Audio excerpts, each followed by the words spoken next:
So crime in DC is super duper bad, real bad. Just ask anyone who lives or works here, as long as they don't work for the broadcast networks or the cable news networks. Apparently, they're immune from any crime. But this morning on MSNBC, the reaction to what Donald Trump did yesterday in his press conference, taking federal action to clean up the nation's capital and make it crime-free. Well, you'd think that he just dropped a nuclear bomb on the city. Until that moment when Joe Scarborough had to read his own text messages from liberal friends in D.C. who were grateful Trump's doing it. Until that moment when Mika interviewed the former chief of Capitol Police, and he said, yeah, this is a really good thing. We'll show you those moments coming up in a second. But first, the meltdown. Take a look. I can go chapter and verse if you'd like me to. Yeah, I mean, well, Joe, I've lived in D.C. for the last 10 years. My husband runs the Restaurant Association, I think, as most people know, and he used to be the nightmare. So I think that and I do think that you had David Drucker on earlier, and I think he hit the nail on the head, that it is perceived violence amplified by some actual real acts of violence. But the way I've heard D.C. being described this morning is like it's a city under siege, like it's a dangerous place, clutching your pearls. You got to keep your bag under your dress when you leave the house. And that's just not true. What we are talking about, though, is these instances of juvenile crime. That is what Jeanine Pirro came to the White House press briefing yesterday and zeroed in on. I was surprised I didn't hear Brian Schwab talk more about it. He mentioned the juvenile courts and the judges. But my concern is that the president is using instances of juvenile crime in the city of Washington, D.C. as a pretext for what I would describe as his authoritarian overreach. And because there is enough there for folks to say, oh, well, maybe it's not all that bad what Donald Trump is doing, just like there are people that said the same about immigration until the Marines were rolling down the streets of their city and ICE was snatching up their neighbors in neighborhoods that people have been there for years. There's just enough there for people to say, oh, well, maybe this isn't that bad, ignoring the fact that more police officers on the street are not going to fix the issue of juvenile crime. What about the policies? What about the laws? What about the judges? What about the policies of the Juvenile Assessment Center in Washington, D.C.? Where are the wraparound services? Jeanine Pirro talked about children getting let out, kids getting let out for arts and crafts. Okay, well, what are the real policies, the wraparound services to address what is happening with the juvenile justice system in Washington, D.C.? Is the National Guard and the military going to address that? I don't think so. So until we start talking about that, we are really adding to the fear mongering, in my opinion, and amping up the rhetoric when we should be tamping it down, because Donald Trump is giving us rhetoric and not the reality. You don't think more police make streets safer? No, Joe, I'm a black woman in America. I do not always think that more police make streets safer. When you walk down the streets of Georgetown, you don't see a police officer on every corner, but you don't feel unsafe. So what is it about talking about places like Southeast D.C., right? Ward 8, if you will, that people say, well, we need more officers to make us safe. I think we have to rethink what safety means in America. Well, there have been black city council members. Of course, she injected race into it. So then Joe Scarborough had to respond to race, because when you play the race card, of course, that just silences everybody. But let's break this down real quickly one more time, because there were some doozies in here. And then we'll move on to some more clips from this morning. Go chapter and verse if you'd like me to. Yeah, I mean, well, Joe, I've lived in D.C. for the last 10 years. My husband runs the Restaurant Association, I think, as most people know, and he used to be the nightmare. So I think that Did she just call her husband a nightmare? That's not nice. I mean, he might be a problem. Maybe he doesn't clean up after himself or lift the lid, but a nightmare. Nightmare. I'm sorry. He was the nightmare. Didn't even know that was a thing, by the way. He runs the Restaurant Association. Well, then if she's being honest, she will tell you that restaurants have closed at lightning pace over the last 5 to 6 years. Ever since the Black Lives Matter riots in downtown D.C. shut down places for good. Restaurants were boarded up for years, actually, until just recently. She's not telling you that, but that's the fact. She's lived in D.C. for 10 years. Good for you, ma'am. I'd love to know what neighborhood you live in. She mentioned Georgetown a little bit later. I bet that's where she lives. And you're right. Because of Georgetown University and because of increased police presence, no, there's not a cop on every corner. There's not a cop on every corner in any neighborhood in Washington, D.C. But if there were, it would be safer. Sure, Georgetown's a little bit safer, but not the way it used to be. Not when I lived here or moved here 14 years ago. I've been here longer than her. Trust me. The city's gone to hell, especially in the last 5 years. And she knows it. She's lying. I think that you had David Drucker on earlier, and I think he hit the nail on the head, that it is perceived violence amplified by some actual real acts of violence. But oh, sure, there's some actual real acts of violence, but really the problem is the perceived violence. Yeah, thank you. I'm sorry. The fact of the matter is, if you're in a city and you don't feel safe because you perceive that this is a place that is open and welcome to violent crime, then that's all that matters. I don't give a crap what your statistics show. If you feel afraid in a city, then the city is unlivable. It's unvisitable. It's unworkable. Oh, this is just a perception. Yeah, what brought on that perception, ma'am? How about the fact that 10 years ago, there was less than 100 average homicides per year. Now it's over 200 average homicides per year. That would really add to the perception that violent crime is a moment away when you're in the city. A little bit more from this person. Bad, ignoring the fact that more police officers on the street are not going to fix the issue of juvenile crime.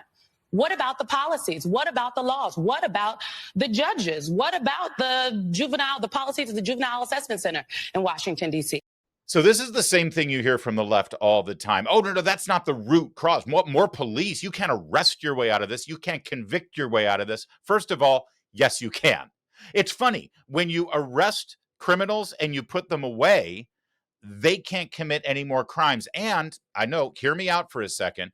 People who are on the brink of committing a crime, considering committing a crime, maybe following a path of crime for their life, when they see their friends and cohorts and fellow criminals getting arrested and put away, they think a second time, maybe I shouldn't do that.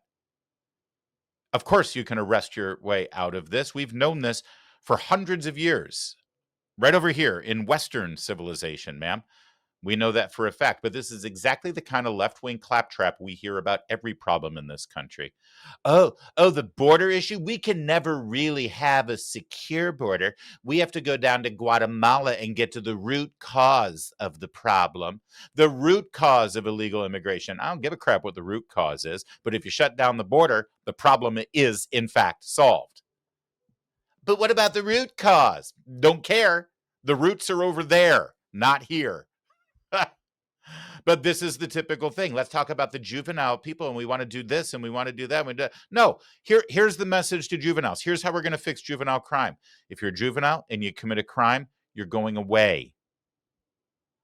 Right now, the law, what about the laws? What about the judges? Yeah, part of what was discussed yesterday was the laws and the judges.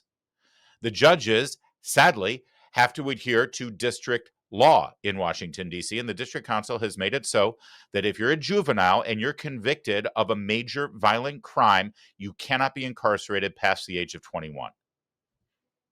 So what do you think's going to happen? And by the way, the more juveniles who are arrested for shoplifting, vandalism, petty theft, things like that, the cops arrest them, they bring them in, and then the DA lets them walk with cashless bail. Guess what? The cops stop arresting them. Oh, and by the way, when the cops stop arresting them, then people stop calling the cops when the crime happens. And when the people stop calling the cops when the crime happens, suddenly your crime statistics get better because no one's even reporting the crimes. But that doesn't mean that life's getting better. And what happens is the people who can afford it move to a neighborhood where they have security and fences, or they move out of DC, which is what's happened.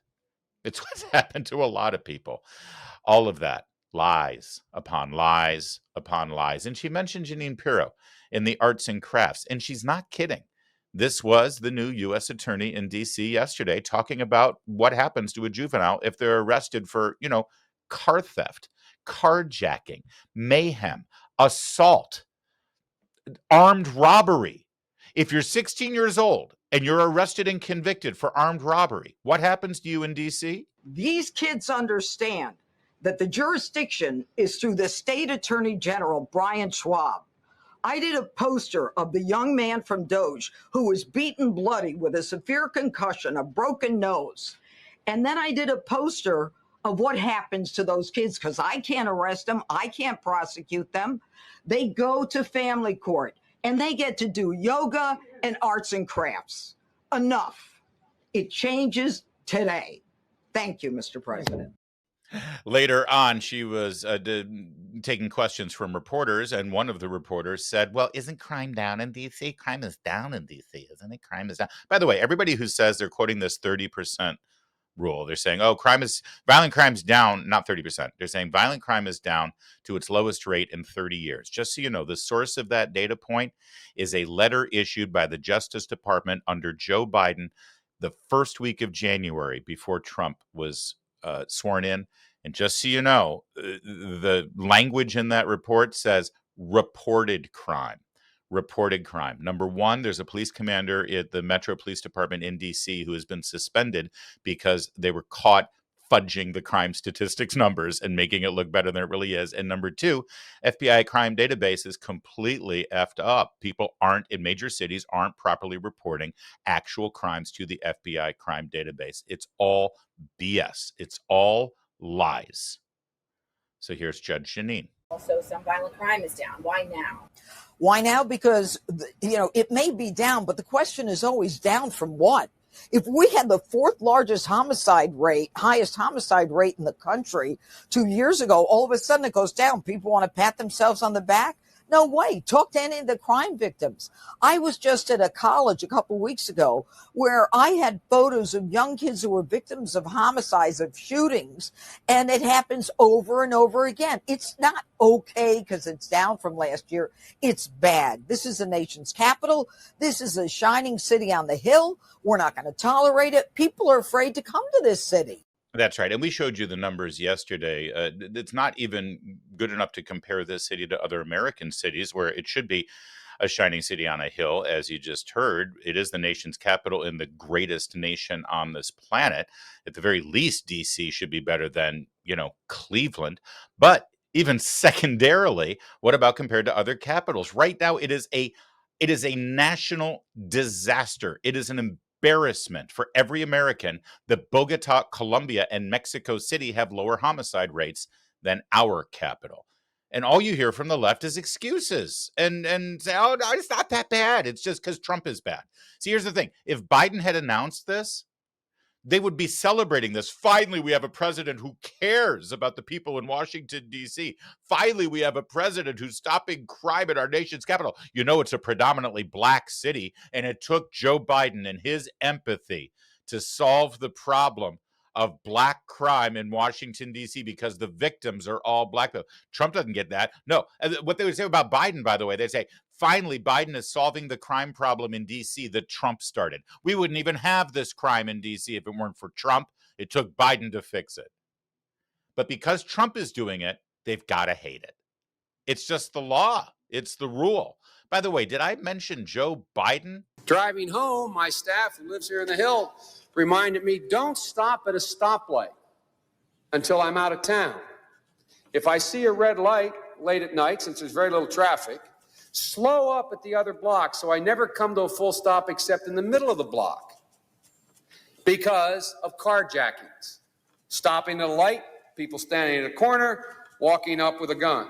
That was 1992. It's now about 100 times worse. What he just described, how you drive up toward an intersection, if you see that it's a red light, instead of coming to a full stop, you just do a slow roll so you're never at a full stop. That's what I do every single time I'm in Washington, D.C. right now. I just did it yesterday, driving in the nation's capital. That's Joe Biden. All right, back to Morning Joe this morning. Mika interviewing the former chief of the Capitol Police. What's your sense of how this will work? Well, I will tell you that after listening to the press conference yesterday, I feel much better this morning. Just in the last 24 hours, Chief Pam Smith of the Metropolitan Police Department has spoken with Terry Cole, the interim commissioner for the Metropolitan Police Department, at least for the next 30 days. They have spoken. They have Mr. Cole has told Chief Smith that we would like MPD to lead this effort. He wants this to be a collaboration, and frankly, that's the only way I see this as being successful. As a former police chief, if somebody would have come to me and said, "Hey, we're going to bring 500,000 more law enforcement officers in to assist you," what's not to like about that? You could certainly make an impact on crime with that kind of surge. But this is going to be a temporary thing. Make no mistake about that. This is not something that can be sustained over a long period of time. So Chief, good morning. I'm very... Sorry, Chief, I didn't mean to interrupt you. Go ahead. Yeah, I'm very encouraged that that Chief Smith and Mr. Cole have talked about this being a collaboration, and that MPD is going to basically lead the decisions on how these resources are deployed. Excuse me, Chief, but I am a black woman living in America, so I don't ever think that more police make things better. Where's Simone Sanders when you need her, right? It's such a ridiculous racist statement, what she said to Joe Scarborough, and no human being would ever say that when you're told that, hey, good news, Cleveland, good news, Detroit, good news, Baltimore, New York, Los Angeles, any other Democrat-run, crime-ridden city. We're going to bring in more law enforcement. You're not even going to have to pay for it. The federal government will pay for it, but you're going to get more cops.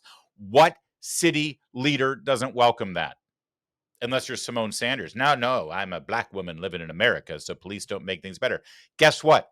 The people who live in the predominantly black neighborhoods of Washington, D.C. would love to see more police. And of course, the Metropolitan Police Department is going to take the lead on all of this. It's their jurisdiction. The federal law enforcement are there for reinforcement. And that's exactly what Trump said yesterday. Mika was not expecting that answer from the former Capitol Police chief. And Joe Scarborough certainly wasn't expecting to get this text message from a liberal friend of his in D.C. I want to read you a text from someone who, I won't say their name, but they're, we'll just say that they're very liberal. And he says, this may sound controversial, but I'm not totally opposed to Trump's National Guard move in D.C. I know he's doing it for politics, but crime remains rampant. I've had too many friends carjacked, shot at. None of us will walk more than 3 blocks after 8 p.m. 13-year-olds are committing many of these crimes. Quite a change from a decade ago when things were much calmer. Well, that actually sounds like the D.C. that I lived in when I lived a block behind the Supreme Court. And, you know, every 3 days, one of my neighbors was getting held up at gunpoint. I mean, there has been a crime problem in D.C. At the same time, obviously, a lot of concerns. Will this look like June of 2020? Will this look like June of 2020? Just so you know, I'm not sure what he's referring to. Will everybody be wearing fake face masks, pretending like it has anything to do with COVID-19? Oh, no, June of 2020 is when Black Lives Matter rolled through Washington, D.C. and destroyed the downtown corridor, broke the windows of most of the restaurants and businesses that shut down and never came back, and wreaked violent havoc everywhere. But of course, when he says June of 2020, what he means is Donald Trump calling in law enforcement to stop those riots that were right across the street from the White House, in fact. Looked very insurrection-y to me as they tried to climb the fence to get to the president's residence. Joe Scarborough didn't like that. The left didn't like that. That's what they're worried about. Of course, I'm worried that it looks like June of 2022 because that was the beginning of the end. And what did Muriel Bowser, the mayor of Washington, D.C., do in the wake of all of that violence, all that criminality, all that arson, all that looting? She painted the street and called it Black Lives Matter Plaza. Gee, strangely, that didn't fix the crime problem in D.C. So there's Joe with his liberal friend texting him saying, listen, I don't want to be, the turd in the punch bowl here, but I welcome this. The city sucks right now. But if you're in the nice, cool, air-conditioned New York studio, by the way, protected by armed security at Rockefeller Center. I've been there. Trust me, they're very safe there in this building. Well, then you mock this. You make fun of it. You say, "Play, that's no crime. What are you talking about, crime?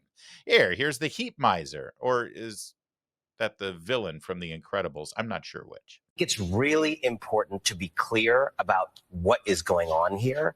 And a relatively small crime problem is being used for specific authoritarian purposes that we know and understand. So let's be clear about DC does have one really big crime problem, which was the January 6th insurrection incited by the current president of the United States. And his first act in coming back was pardoning all the people who tried to overturn constitutional republic order in Washington, D.C. When I go to D.C., I'm not afraid of losing my wallet so much as I'm afraid of losing my vote.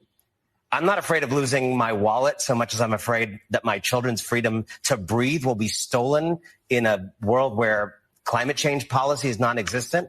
I'm afraid that the future of middle-class people will be stolen by the very things you were talking about, cutting the safety net, cutting Medicaid, cutting rural hospitals. Right. So there is carjacking. And of course, let me just finish. There is a carjacking going on. You got to worry about two things. You got to worry about two things at the same time. Let me just finish my point. No, you don't worry about two things. They don't worry about two things. They worry about one thing. January 6th. Oh, and Medicaid cuts. Yeah. When you're pivoting and changing the subject and you immediately want to bring up January 6th, you've lost the argument. And we heard a lot of that yesterday, but none as Looney Tunes as this moment. This is about Trump wanting to do a power grab. This is about Trump's obsession with the military. You can pretend it's about. You think it's because Trump cares about crime in D.C. Really? Because I remember Donald Trump on January the 6th, 2021, not giving Mehdi, oh, come on. Now verb January 6th. Okay, sorry, Mehdi, no, Mehdi, come on. Let me finish my point. Mehdi, this is a short segment. I know you said that. 150 police officers got hurt. Hold on. You gave Bill O'Reilly a lot of time. Let me give an answer. I'm here for much shorter time. Let me speak. On January 6, 2021, you may want to move on for it. We all watched police officers in D.C. being attacked by a Trump-supporting mob, 150 injured, 600 people Mehdi, you're going to sit here. We know the statistics of January 6th. Mehdi, you're going to sit here. Mehdi, you're going to sit here. Mehdi, you're going to sit here and say if Trump cures cancer, then January 6th was terrible. Okay, the fact of the matter is you can't have an argument. You can't have an argument about what's happening on the streets of D.C. without going back to January 6th. Because it's about you won't talk about actually the crime. Donald Trump, Leland. No, it's not. It's about how to have people be safe. I said to you, Donald Trump doesn't care about crime in D.C. You said, yes, he does. And I said, I'm going to give you evidence to prove he doesn't. If he cared about crime in D.C., why did he pardon 600 people who assaulted police officers? You can't come and make this emotional claim. Oh, come on, Mehdi. You can't. You're talking about completely different things. You don't actually care about crime, then. You cannot talk about this. There's completely different things going on. Why? What do you mean either I care about crime or I don't? Where was the National Guard? Where was the National Guard on January 6th, 2021 come on. You can't do no. This is silly. This is absolutely silly, Mehdi. You can't do this. Why? No, because it has nothing to do with what's happening or what the arguments are right now. Okay, and you can't. No, it has nothing to do with it. Crime matters in D.C. The victims of crime matter in D.C. What about the cops in D.C.? And I'm the only person who died on January 6th was a Trump supporter, and you can't talk about what's happening on the streets right now. Let me know when you want me to speak. No, you can't talk about you cannot talk about this without talking about January 6th or anything else. You won't have an argument on the merits. Mehdi, thank you as always. We first wrote about this in War Notes. Good for Leland Vittert at News Nation, by the way, for pushing back on that. Leland Vittert's a good guy. He's from Louisiana. He's lived in D.C. for 15, 20 years. He gets it. He sees it. He knows it. Mehdi Hassan, I think, is in a bunker in Qatar. So good for him. Jamie Raskin, who grew up in D.C., then moved to Maryland so he could be a congressman. He lives just across the border, like literally half a mile across the border. He, once again, does the same thing. He's referring to a provision in the D.C. Home Rule Act, which allows him to declare a police emergency relating to a federal matter. They haven't defined what the emergency is, especially with crime rates at a 30-year low in the District of Columbia. And he's deployed the National Guard. At least I'm happy to see that he acknowledges he has the power to activate the National Guard. That was what he refused to do 4.5 years ago when the Capitol and his own vice president and Congress were under attack by the mob violence that he unleashed against us. And he sat on his hands for many hours. And then more lies about the National Guard, but Jamie Raskin has to listen again. When they change the subject and they want to talk about January 6th, it means they're losing this argument. This is an 80-20 issue. Again, you ask any normal American, hey, do you think that DC has a crime problem? They're going to say, well, hell yeah, DC has a crime problem. And do you think that since the district council and the mayor has not been able to do anything about it, in fact, most experts point to the laws they've passed and the provisions they've put forth for police engagement in that town as the reason why they have a crime problem? Do you think if the president can, he should do something about it? Well, yeah. In fact, let me just say something. It's not new that there's violent crime in Washington, D.C. It's new that it's gotten as bad as it is over the last 5 years. But this has been a violent, crime-ridden town for decades. It's like any other city run by Democrats. And to be honest, we've had presidents who are Republican and presidents who are Democrats who have all had the power and authority to do what Trump is doing today. And they didn't. Do you know why? Well, I think in the cases of the Democrats, they didn't want to insult their pals in Washington, D.C., who ran things here. And since they're Democrats, they're so used to seeing what their pals who run cities around America do that they just said, hey, okay, fine, do what you want. I don't care. I've got Secret Service. I got the beast. I can drive anywhere. No one's carjacking me. Go ahead.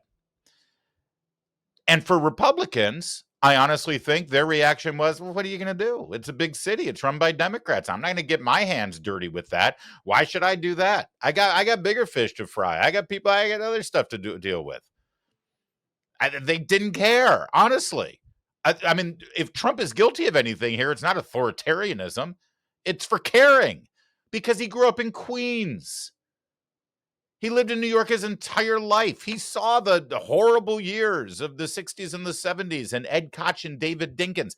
And he also saw Mayor Rudy Giuliani take over and hand it off to Mike Bloomberg. And between those two mayorships, you actually had 15 to 20 years of relative order, law and order in New York. So Trump has witnessed how to fix the problem. He cares. He's a city guy. He knows what a beautiful city looks like and what a dysfunctional, crime-ridden city looks like. And if he's got the power to fix it, he's going to use it. And the only argument against them is you hate Trump or you actually have a utopian, unrealistic, completely failed perspective on how to solve the crime problem, which brings us the Attorney General of the District of Columbia. During the discussion, residents did not hold back, voicing their frustrations. I blame the system. Many questioning why kids aren't being held accountable. We as a city and a community need to be much more focused on prevention and surrounding young people and their families with resources if we want to be safer in the long run. We cannot prosecute and arrest our way out of it. There you go. Can't prosecute and arrest our way out of it? Yeah, you can. Whenever you see a politician say that, they're surrendering. They're waving a white flag and they're trying to appeal to these, big time NGO groups that make a ton of taxpayer dollars. Oh, let's not invest the money in cops. We can't arrest our way out of this. Let's give it to all these social workers and they'll create arts and crafts plans and yoga classes and nighttime basketball and that'll solve the problem. And it never, ever, ever, ever, ever, one more time, ever works. Ever. But the way the media reported this story yesterday was despicable. And I've got one more example. Here is ABC News last night, the way they presented the story on their nightly news. Meantime, we turn to Washington, D.C. now, where President Trump has ordered the National Guard to take over policing in the nation's capital. Tonight, the mayor there pushing back with the crime stats and what they actually show. Here's Mary Bruce. For the first time in American history, the president seizing control of the police in the nation's capital and deploying hundreds of National Guardsmen. Trump says to fight crime on the streets of Washington, D.C. I'm announcing a historic action to rescue our nation's capital from crime, bloodshed, bedlam, and squalor, and worse. This is Liberation Day in D.C., and we're going to take our capital back. President Trump declaring a public safety emergency in D.C., painting an apocalyptic picture, adamant crime is spiraling out of control. But his depiction stands in stark contrast to the official figures. Stark contrast. And you heard all of the language used there, right? Seizes control. Stark contrast. Painting an apocalyptic picture. By the way, if anyone's saying that Trump is seizing control of the police department in Washington, D.C., two things you need to know. First of all, it is completely 100% legal for him to do what he's doing. It's part of the home rule provisions passed in Washington, D.C. that give them some modicum of home rule in the early 70s. There is a clause in there that allows the executive branch to, in fact, commandeer the police department when appropriate, but it's for 48 hours. Did you know that? Did you hear that reported anywhere? It's 48 hours to redirect, refocus, and to help implement the cooperation with federal law enforcement agencies. He's taken control of the D.C. police for 2 days. 2 days. But here's the funny thing about ABC News, as you just heard how the sneering and the not so subtle innuendo that Trump's just making it up, that there's not really a crime problem. He painted an apocalyptic picture. It's not really a problem. Well, funny thing, earlier in the day on that same network, ABC News, this is how their anchor talked about what it was like to actually be in Washington, D.C. Not when you're David Muir and you've got security and armed guards protecting you when you're reporting from D.C. No. When you're this poor woman having to go to this D.C., by the way, in a not a bad neighborhood, Northwest D.C., I think ABC Bureau is at 20th and M, I want to say. Not a bad neighborhood. There's some good restaurants over there.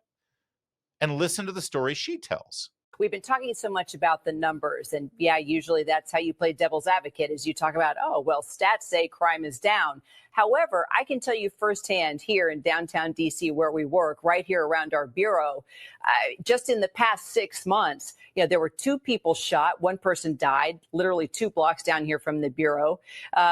It was within the last 2 years that I actually was jumped walking just 2 blocks down from here. And then just this morning, one of my coworkers said her car was stolen a block away from the bureau. So we can talk about the numbers going down, but crime is happening every single day because we're all experiencing it firsthand while working and living down here. There you go. That poor woman did not get the memo from Washington, D.C.'s ABC News Bureau, or certainly from the bosses in New York. So she told the truth. My guess is she's now cleaning out her desk. We'll check out her resume on LinkedIn because she doesn't belong at ABC News. She's too truthful.